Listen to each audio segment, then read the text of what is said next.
Red Spiegelman, your Miss International Queen Philippines 2026. Thank you so much. Nakakakilig naman. I I cannot believe it. Ngayon na sinabi mo siya, Miss Ten. Sabi ko, Ayan. first time ko siyang narinig. Sabi ko, di pa siya nagsising in. Pero grabe, ang sarap pakinggan. Oo.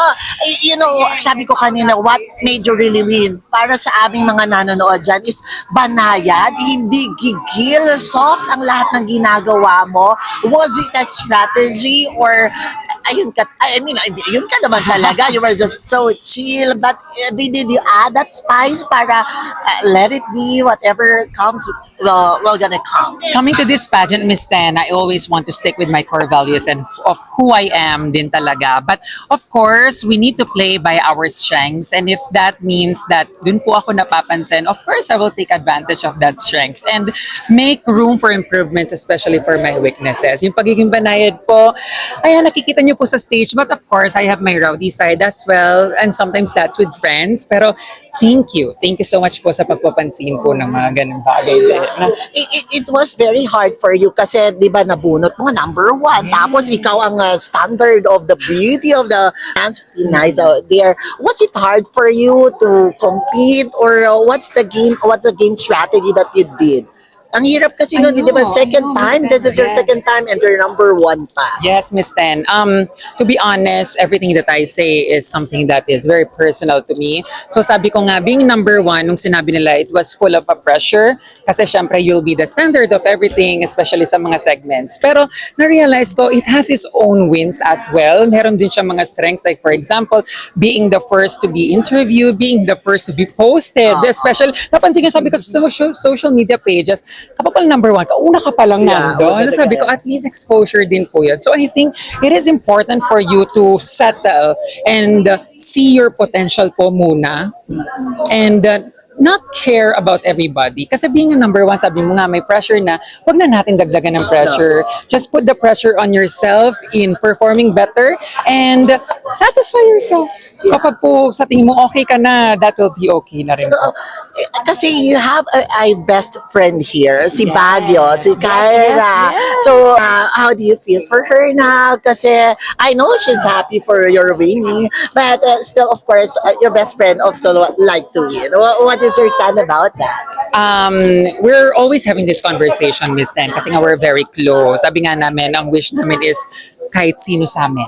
Yun ang lagi namin sinasabi. But looking back nung pagka-announce after nung top 5 announcement, I look back and saw the girls na remaining. May kilat pa rin sa puso. Sabi ko, ang sakit pala ng top 10 to be cut in half. Yeah. Sabi ko, I've been here before, tapos from 33 down to 10, ngayon 10 to 5 siya. Ang sakit din pala.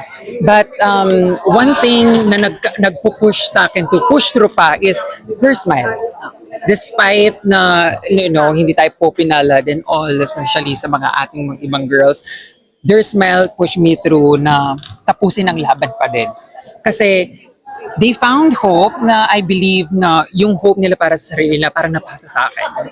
So, ang iniisip ko na lang, my win is their win as well, kaya hindi ko pa rin naman bibigoin, especially sa Thailand. Dala-dala ko sila. We know you. Palaban, but light. And hindi pa rin nawawala ang tunay na at genuine na authentic na kabaitan.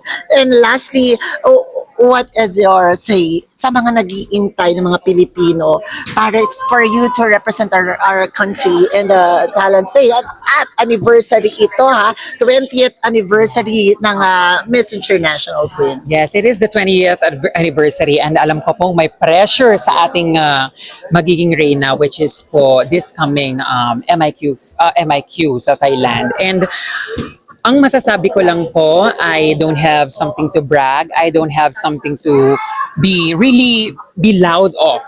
Pero ang masasabi ko lang po is just give me a chance. Just give me a chance to prove kung ano po ang mga kaya kong gawin and continue supporting me. Kasi that's the only thing po na pwede kong i-ask sa kanila. Kasi for sure, I will be preparing I will not only be carrying my name, my province, but the whole Philippines. So talagang that will be a big pressure already for me. So gagalingan, gagalingan, gagalingan.